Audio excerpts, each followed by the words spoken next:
The life instance you are about to experience today is a Wenzhou property speculator. From a tiny workshop to buying up homes across the country with a fortune over 100 million, then falling back into poverty through foreclosure, wealth made a full circle. I was born in an old Wenzhou alley where every household ran a small business.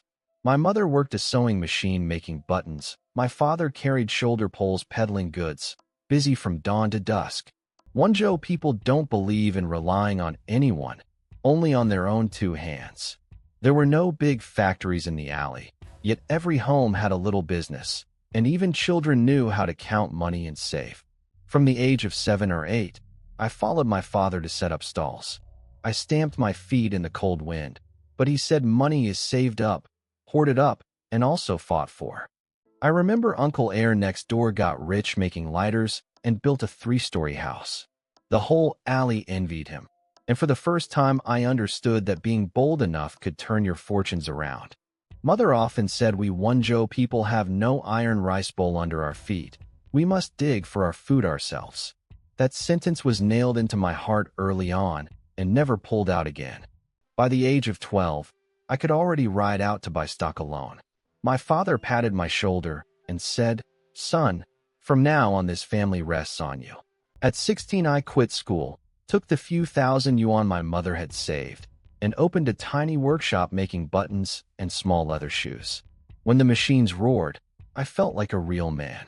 Business was hard those years, stock piled up unsold, and creditors came knocking daily. At night, I slept on the workshop floor, listening to the machines, scheming how to get through. To sell goods, I carried huge bags on the old green trains across the whole country.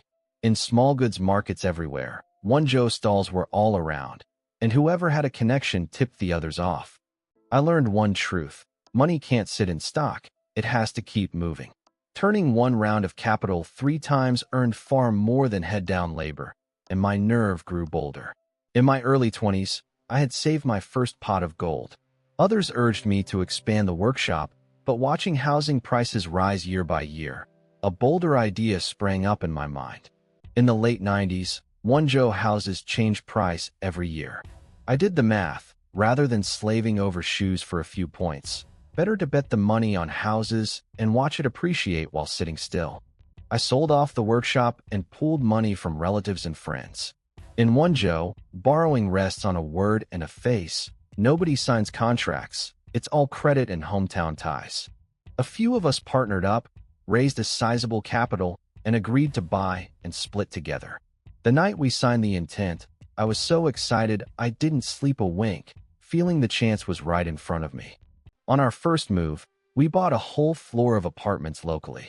Before we even moved in, the price rose 30% in half a year, and I first tasted earning money lying down. After tasting the sweetness, our nerve broke wide open. Once local homes were bought out, we flew to other cities, and seeing a development we liked, we often snapped up dozens of units in one go. Sales managers' eyes lit up the moment they saw Wenzhou people. We wanted not 1 or 2 units, but whole buildings, and developers set aside the best floors just for us. We viewed homes carrying cash, locked down dozens of units in a morning, and flipped them by afternoon. Before the deeds even arrived, the price difference was already in our pockets. The money came frighteningly fast. Gradually, the circle called us the Speculator Pack. One phone call, and dozens of people instantly pooled funds and charged into a strange city, and the prices rose right along with us. The media started reporting on us, saying that wherever the Wenzhou Pack went, prices rose at the rumor. Looking at my blurry silhouette in the paper, I felt both smug and a little uneasy. Those years, you profited as long as you dared to buy. I poured the profits back in, buying more and more, from apartments to shops, from coast to inland, my appetite ever growing. I also started using the bank's money. Mortgage one house, by the next, layer upon layer.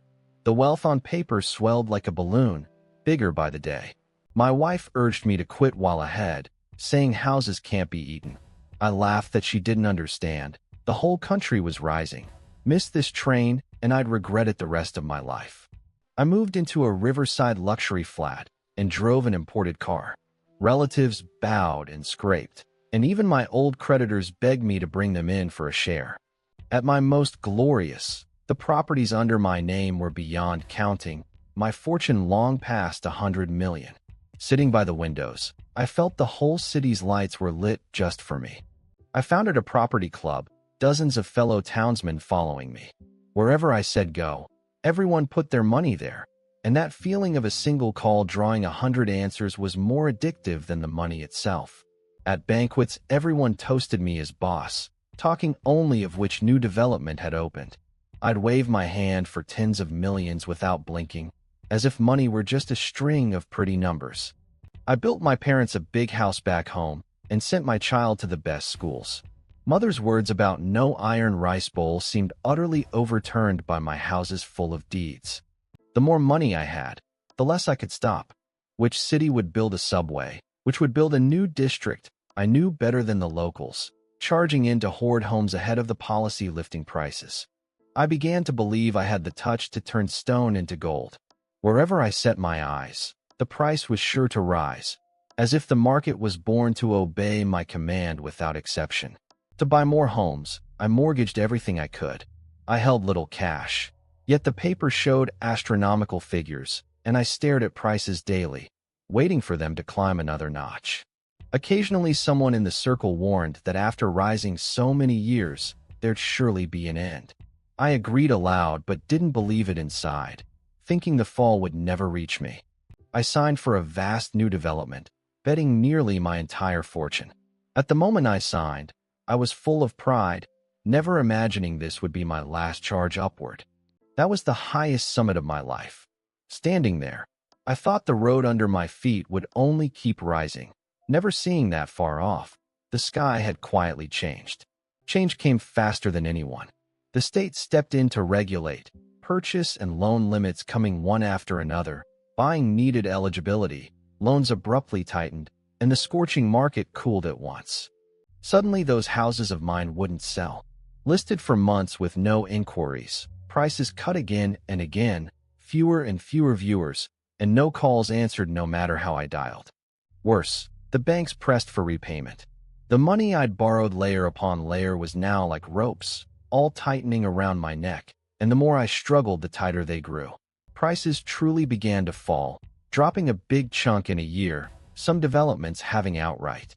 My paper fortune of hundreds of millions shrank before my eyes into a pile of unpayable debt. The money once borrowed on a single word now became a death warrant.